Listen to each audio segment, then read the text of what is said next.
حضرت حبیب صحابی رسول رضی اللہ تعالیٰ عنہ فرماتے ہیں کہ رسول اکرم صلی اللہ تعالیٰ علیہ وآلہ وسلم نے مجھ سے ارشاد فرمایا، اے حبیب یہ مال بڑا ہی تر و تازہ اور میٹھا ہے، یہ مال و دولت یہ خزانے یہ بڑا ہی تر و تازہ اور میٹھا ہے، اسے اچھی نیت سے لے گا تو اس مال میں برکت دی جائے گی، اور اگر اسے قلبی لالچی سے لے گا تو اس مال میں برکت دی جائے گی، اور وہ اس شخص کی طرح کا ہو جائے گا کہ وہ کھا تو رہا ہے لیکن اس کا پیٹ نہیں بھرنا، یہاں تک کہ وہ قبر میں چلا جائے گا۔ الحاکم التکاثر حتی زرتم المقابر، کہ تمہیں مال کی زیادہ طلبی نے غافل کر رکھا، اور مال اور مال اور مال، اوور ٹائم، ڈبل بزنس، اس طرح کی معاملات نے تمہیں غافل کر رکھا، یہاں تک کہ حتی زرتم المقابر، تم نے قبروں کا منہ جا دیکھا کہ تمہاری موت آ گئی اور تم قبر میں جا بیٹھے۔ پھر فرمایا کہ یاد رکھنا کہ اوپر والا ہاتھ نیچے والے ہاتھ سے بہتر ہے۔ تو میرے محترم اسلام بھائیوں، حرص کسے کہتے ہیں؟ یہ کسی نعمت کو حاصل کرنے کا کی خواہش دل میں پیدا ہو جانا، یہ حرص کہلاتی ہے۔ حرص لالچ اچھی بھی ہے، بری بھی ہے اور جائز بھی ہے۔ اچھی لالچ کہ بندے کو نیکیوں کی لالچ پڑے، ویسے تو بندے کو صبر سے کام لینا چاہیے، لیکن حدیث میں ہے کہ نیکیوں کے معاملے میں بندہ بے صبر نظر آتا ہے، بے صبر کہ میں یہ نیکی بھی کر لوں، میں یہ نیکی بھی کر لوں، یہ نیکی بھی کر لوں، کہ نیکی کے معاملے میں بندہ بے چین اور بے قرار، جیسے بے چینی لگی ہوئی تھی فاروق اعظم کو کہ میں نے ابو بکر صدیق رضی اللہ تعالیٰ سے آگے بڑھنا، آدھا مال لے کر آ گیا، اور صدیق اکبر رضی اللہ تعالیٰ اپنے گھر کا سارا مال لے کر آ گیا۔ فاروق اعظم کو بے چینی تھی کہ ان سے آگے بڑھنا۔ یہ ہے کامل مومن کی علامات کہ بندہ بے قرار ہو، بے چین ہو، بے صبر ہو نیکیوں کے حوالے سے۔ تو نیکیوں کی اگر لالچ پڑ جائے تو یہ بہترین لالچ، اور جائز لالچ یہ ہے کہ یاد رکھیے گا کہ جتنی گھر کے اخراجات کی ضرورت ہے اتنا مال کمانا فرض ہے، اتنا مال کمانا، رزق حلال کمانا فرض ہے کہ بیوی بچے اور ماں باپ کی خدمت، اتنا مال کمانا فرض ہے۔ اتنا مال حاصل ہو گیا لیکن پھر بھی فیوچر کے لیے کچھ نہ کچھ وہ مال کی سیونگ کرتا ہے تو یہ جائز ہے، گناہ کا کام نہیں، یہ جائز ہے کہ فیوچر میں کے لیے کچھ نہ کچھ سیونگ کر کے رکھ لے۔ اور بری کیا ہے؟ گناہ کی لالچ آ جانا، گناہ کی لالچ پڑ جانا۔ کسی کو مال کی لالچ ہوتی ہے، کسی کو جائیداد کی لالچ ہوتی ہے، کسی کو جاگیر کی لالچ ہوتی ہے، کسی کو منصب کی لالچ ہوتی ہے، کسی کو شہرت کی لالچ ہوتی ہے، کسی کو بدنگاہی کی لالچ ہوتی ہے، اس کو صرف ایک ہی شوق ہے کہ میں عورتیں دیکھوں، کسی کو غیبتوں کی لالچ ہوتی ہے، اس کا ایک ہی کام ہے بس غیبتیں کرنا، اس کی غیبت، اس کی چغلی، یعنی کہ مختلف قسم کی لالچیں پائی جاتی ہیں۔ خالی مال کا لالچی نہیں ہوتا، خالی دولت کا لالچی نہیں ہوتا، کوئی عورت کا بڑا لالچی ہوتا، کوئی شہرت کا بڑا لالچی ہوتا، اس کو شہرت بڑی چاہیے ہوتی ہے۔ تو یہ مختلف قسم کی گناہوں کی لالچ جو ہے یہ بہت ہی بری بلا ہے۔ اللہ تبارک و تعالیٰ نے ارشاد فرمایا کہ دل لالچ کے دھندے میں پھنسا ہوا، دل لالچ کے دھندے میں، ہر انسان کا دل جو ہے وہ لالچ کے دھندے میں۔ پھر اللہ تبارک و تعالیٰ نے ارشاد فرمایا وَمَن يُوقَ شُحَّ نَفْسِهِ فَأُولَٰئِكَ هُمُ الْمُفْلِحُونَ، جو اپنے نفس کی لالچ سے بچایا گیا وہ کامیاب ہے، جو لالچ سے بچ گیا وہ کامیاب ہے، جو لالچ میں پھنس گیا وہ ہلاک۔ بلے مال کی لالچ پڑ گئی یا دولت کی پڑ گئی یا عورت کی پڑ گئی یا شہرت کی پڑ گئی یا کسی بھی گناہ کی لالچ پڑ گئی، فرمان وہ ہلاک ہو۔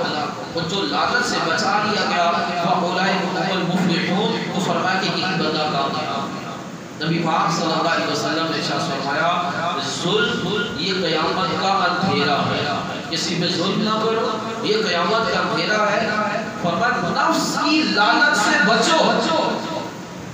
حابیل کے اندر، قابیل کے اندر کوئی دولت کی لالچ نہیں تھی، کوئی شہرت کی لالچ نہیں تھی، قابیل کے اندر جو ہے وہ عورت کی لالچ آ گئی، حسن پرستی، یہ لالچ آ گئی تھی۔ اس لالچ نے اس کو قتل کرنے پر آمادہ کرتا ہے۔ لالچ بندے کی عقل کو اتنا خراب کرتی ہے، اتنا شراب بھی خراب نہیں کرتی۔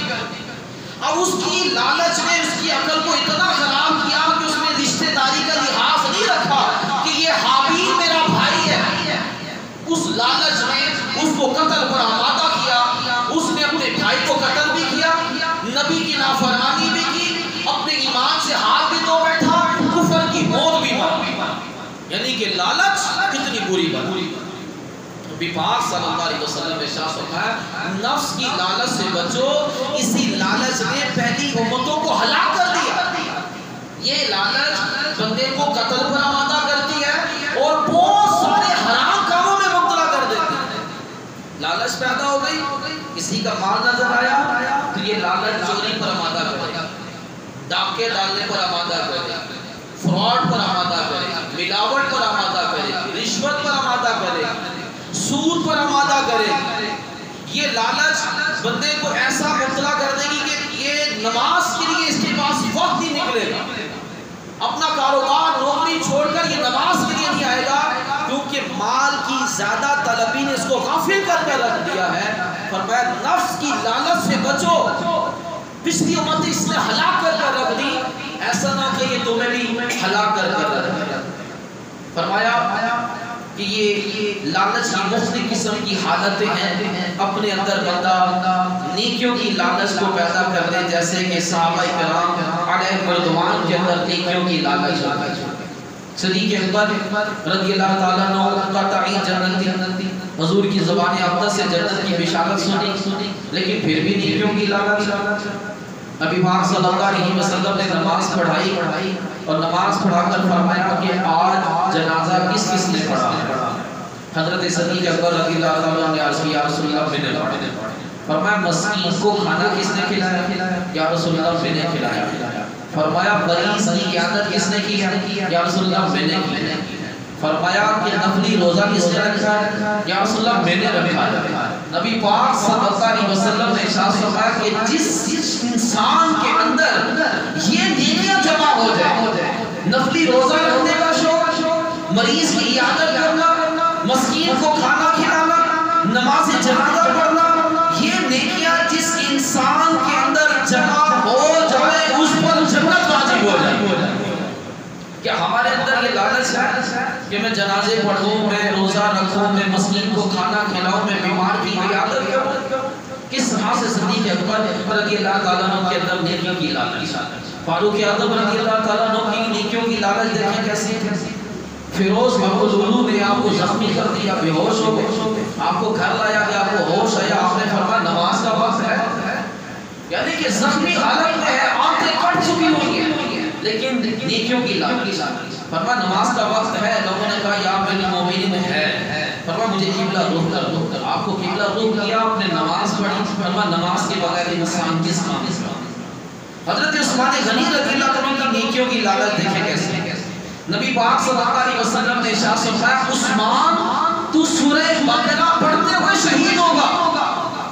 عثمان غنی رضی اللہ تعالیٰ عنہ کے گھر کا باغی نے محاصرہ کر دیا، پانی روک دیا، کھانا پینا روک دیا، اور آپ کو پتا ہے کہ یہ باغی مجھے ذبح کر دیں گے، لیکن آپ روزے کی حالت میں نفلی روزے رکھ رہے ہیں، نمازیں پڑھ رہے ہیں اور قرآن پڑھ رہے ہیں، یہاں تک کہ دیوار پھاڑ کر باغی اندر داخل ہوئے اور آپ سورہ بقرہ کی تلاوت کر رہے تھے، اس دوران آپ کو ذبح کیا گیا اور آپ کے خون کے قطرے قرآن کی آیتوں کے موقع پر ان کے اندر نیکیوں کی حضرت علی رضی اللہ تعالیٰ کتنا قرآن پڑھتے تھے، گھوڑے کی ایک رکاب پر پاؤں رکھا، دوسری پر رکھتے ہوئے پورا قرآن پڑھا۔ ہم بھی سفر کرتے ہیں، امام شافعی رضی اللہ تعالیٰ بزرگان دین بھی سفر کرتے ہیں۔ امام شافعی مدینے سے چلے مکہ مکرمہ پہنچتے تک 18 قرآن پاک پڑھتا ہے۔ حافظ قرآن مکے پہنچنے تک 18 قرآن پڑھتا ہے۔ ہمارا بھی سفر ہوتا ہے ڈائیو بس میں، ہم بھی جاتے ہیں، اس میں ایک ایل سی ڈی لگی ہوتی ہے، کوئی فلم لگا کے بیٹھ جاتا ہے، کوئی گیم لگا کر بیٹھ جاتا ہے، کوئی کسی مبلغ کا بیان لگا کر بیٹھ جاتا ہے۔ تو ہمیں سفر کے دوران 3 گھنٹے کا سفر ہے، کیا اس 3 گھنٹے میں قرآن نہیں پڑھ سکتے؟ قرآن پاک کی تلاوت کرتے ہیں، یا اس طرح کا سفر ہو کہ آپ لاہور سے کراچی پہنچنے تک پورا قرآن پڑھنا؟ سفر یوں بھی تو گزارا جا سکتا ہے، لیکن یہ کیسے؟ نیکیوں کی لالچ تھی۔ اب صحابہ کرام علیہ رضوان غریب صحابہ حضور کے پاس آ گئے، یا رسول اللہ ہمارا کیا قصور ہے؟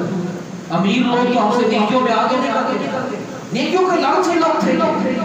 یہ امیر لوگ صدقہ خیرات کرتے ہیں، حج کرتے ہیں، عمرہ کرتے ہیں، جہاد کرتے ہیں، جہاد کے لیے مال دیتے ہیں۔ ہم غریب لوگ، ہم جہاد کے لیے مال کہاں سے دیں؟ ہم حج عمرے کہاں سے کریں؟ صدقہ خیرات کہاں سے کریں؟ ہم مسجدیں کہاں سے بنائیں؟ ہم مدرسے کیسے بنائیں؟ یہ تو نیکیوں میں آگے نہیں آتے، ہم تو پیچھے رہ گئے۔ نبی پاک صلی اللہ علیہ وسلم نے ارشاد فرمایا تم نماز کے بعد سبحان اللہ الحمدللہ اللہ اکبر کہہ دیا کرو، نیکیوں میں ان سے آگے بڑھ لو۔ اب یہ شکایت یہ لے کر آئے، یہ نہیں کہا یا رسول اللہ غریب ہے، مہنگائی بڑھی ہے، گھر میں چولہا نہیں جل رہا۔ شکایت یہ لے کر آیا کہ امیر لوگ نیکیوں میں ہم سے آگے بڑھ گئے، یہ جو نیکیاں کر سکتے وہ ہم نہیں کر سکتے۔ عورتیں حضور کے پاس آ کے یا رسول اللہ ہم تو پیچھے رہ گئے، ہمارے میں کچھ ایسے ایام آتے ہیں کہ ہم قرآن نہیں پڑھ سکتے، ہم نماز نہیں پڑھ سکتے، تو مرد ہم سے نیکیوں میں آگے نکلتے۔ تو ان کے اندر نیکیوں کی حرص تھی اور ہمارے اندر گناہوں کی اور مال و دولت کی حرص تھی۔ نبی پاک صلی اللہ علیہ وسلم نے ارشاد فرمایا انسان اتنا لالچی ہے، اس کو 2 سونے کی وادیاں بھی مل جائیں تو تمنا کرے گا ایک اور وادی، تیسری وادی کی تمنا کرے گا، ساری عمر مال کی لالچ کرتے کرتے کرتے یہاں تک کہ اس کو موت آ جاتی ہے۔ فرمایا کہ انسان کا جو پیٹ ہے وہ قبر کی مٹی بھرے گی، یعنی کہ اس حدیث کا مطلب یہ بیان کیا گیا کہ بندہ بڑھاپے میں پہنچ جائے، 40 سال عمر بڑھاپا ہے، 50 سال عمر ہوگی، 60 سال ہوگی، اب اس کو پتہ ہے کہ بس یہ زندگی کا اینڈ ہے، لیکن اس کے باوجود اتنے بڑھاپے میں بھی اس کو مال کی حرص ہے، چاہے دار مال و دولت، بس مال آنا چاہیے، مال آنا چاہیے، یہاں تک کہ وہ جا کر قبر میں چلا جاتا ہے اور پھر قبر کی مٹی اس کا پیٹ بھرتی ہے، یعنی کہ وہ مٹی کے اندر مل جاتا ہے۔ بڑھاپے تک لالچ کا تبدیل، بڑھاپے تک لالچ کا تبدیل، لمبی عمر کی تمنا، مال کی تمنا، بندہ بوڑھا ہو جاتا ہے لیکن کہتا ہے مجھے اور زندگی چاہیے، مجھے اور مال چاہیے۔ یہودیوں کو لمبی عمر کی بڑی خواہش ہے کہ ہماری عمریں بہت لمبی ہیں، اللہ نے فرمایا تمہاری لمبی عمریں تمہیں جہنم کی آگ سے بچا نہیں سکے۔ ایک صحابی رضی اللہ تعالیٰ نے عرض کی یا رسول اللہ صلی اللہ علیہ وسلم کائنات کا بہترین انسان کون ہے؟ فرمایا جس کی عمر بھی لمبی ہو اس کا عمل بھی اچھا ہو۔ پھر عرض کی سب سے برا انسان کون ہے؟ فرمایا جس کی عمر لمبی ہو عمل برا ہو۔ اگر عمر لمبی ہے تو عمل اچھا ہونا چاہیے، اگر عمل اچھا نہیں ہے تو یہ کائنات کا بڑا ہی برا ترین انسان۔ تو آپ نے سنا ہوگا نا آج تک کتابوں میں جگہ جگہ لکھا ہوتا ہے لالچ بری بلا، یہ اتنی بری بلا، اتنی بری بلا ہے کہ بہت بڑے عالم عابد زاہد ولی کو کافر بنا کر رکھ دیتا ہے۔ تو یہ اتنی بری بلا ہے۔ اللہ تبارک و تعالیٰ نے ارشاد فرمایا کہ وَكَانَ الْإِنسَانُ قَتُورًا، انسان بڑا کنجوس ہے۔ تو روایت میں لکھا ہے کہ اس پرندے سے بھی زیادہ کنجوس ہے جو ساحل سمندر پر رہتا ہے، اس خوف سے پانی نہیں پیتا کہ پانی ختم نہ ہو جائے۔ بندہ مجھے سمندر کا پانی ختم ہونے والا ہے، لیکن وہ پرندہ اس خوف سے پانی نہیں پیتا کہ پانی ختم نہ ہو جائے۔ پھر ایک کیڑا ہے اس کی خوراک مٹی ہے، وہ اس خوف سے مٹی نہیں کھاتا، بھوکا مر جاتا ہے کہ مٹی ختم نہ ہو۔ اتنا کنجوس انسان اس کیڑے سے بھی زیادہ کنجوس ہے، اس پرندے سے بھی زیادہ کنجوس ہے۔ تو کہا پھر یہ اللہ کی راہ میں مال کیسے نکال دیتا ہے؟ کہتے ہیں یہ 2 وجہ سے اللہ کی راہ میں مال نکالتا ہے، یا تو شہرت کی بنا پر یا پھر اس بنا پر کہ اس کو جنت چاہیے، اس نے حدیثیں سنی، اس نے اپنے اندر جذبہ اکٹھا کیا اور ہمت کر کر زکات نکالی، اللہ کی راہ میں مال نکالا تاکہ مجھے ثواب بھی ملے، جنت بھی ملے، اور اللہ کی راہ میں مال نکالنے سے مال 10 گنا بڑھتا۔ اب یہ لالچ کتنی بری بلا ہے کہ جو بندے کو کافر بنا دیتی ہے. اللہ تبارک و تعالیٰ نے قرآن پاک میں ارشاد فرمایا کہ وَاتْلُ عَلَيْهِمْ نَبَأَ الَّذِي کہ محبوب انہیں بلعام بن باورا کا واقعہ سناؤ. آتَيْنَهُ آیاتنا جسے ہم نے آیتیں دی تھی. بلعام بن باورا ایک موسیٰ علیہ السلام کے زمانے کا بہت بڑا عالم ہے.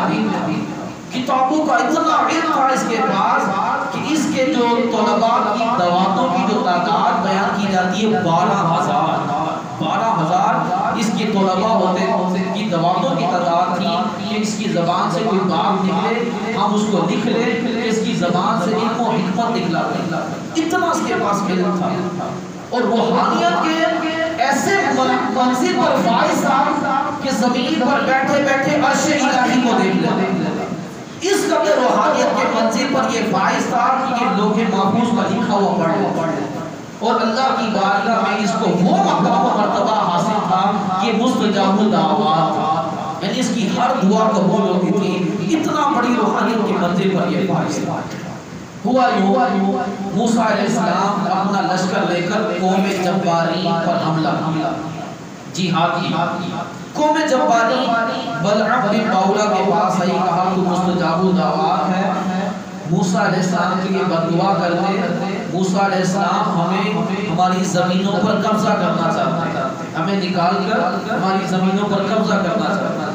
بلعام بن باورا کہنے لگا تمہارا ناس ہو, خدا کی پناہ میں اللہ کے نبی کے لیے بددعا کروں, میں اس لشکر کے لیے بددعا کروں جس لشکر میں مومنین ہیں, فرشتے ہیں. تو انہوں نے بڑی محنت سماجت بلعام بن باورا نہ مانے. اب یہ بڑے قیمتی تحائف لے کر اس کے پاس کہا کہ یہ سارے تحفے ہم تجھے دیں گے, بددعا کر. اب یہ لالچ میں پڑ گئے اور لالچ بندے کی عقل شراب سے زیادہ خراب کرتی ہے. اس کی عقل خراب ہوگی اور یہ بددعا کرنے پر آمادہ ہو گیا. گدی پر بیٹھا اور یہ اس نے گدی کو پہاڑی پر چڑھانا شروع کیا تاکہ پہاڑی کے اوپر چڑھ کر جہاں سے موسیٰ علیہ السلام کا لشکر نظر آ رہا ہوگا تو لشکر کو دیکھ کر بددعا کرو. اس نے گدی کو چلانا شروع کیا. گدی تھوڑا آگے جائے, گڑ کر پھر واپس آ جائے, یہ مار کر پھر پہاڑی کی طرف لے کے جائے, گدی پھر پلٹ کر واپس آ جائے. تو اللہ تبارک و تعالیٰ نے گدی کو قوت گوئی عطا کر.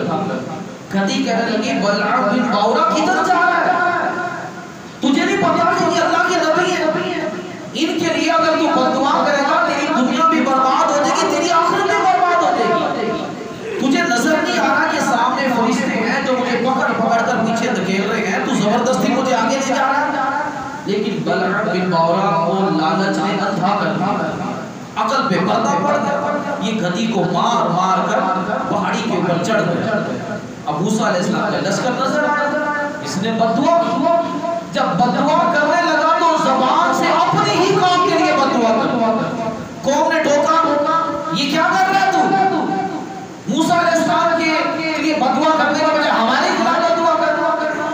تو بلعام بن باورا کہنے لگا میں بددعا موسیٰ علیہ السلام کے لیے کرنا چاہتا ہوں لیکن زبان سے تمہارے لیے بددعا نہیں کروں. اللہ کا حسب نازل ہوا اور بلعام بن باورا کی زبان لٹا کر سینے پر. بلعام بن باورا اپنے قوم سے روتا ہوا کہنے لگا ہائے میں ہلاک ہو گیا, میری دنیا بھی برباد ہوگی, میری آخرت بھی برباد ہوگی, میرا ایمان جاتا رہا, اب میری کوئی دعا قبول نہیں ہوگی.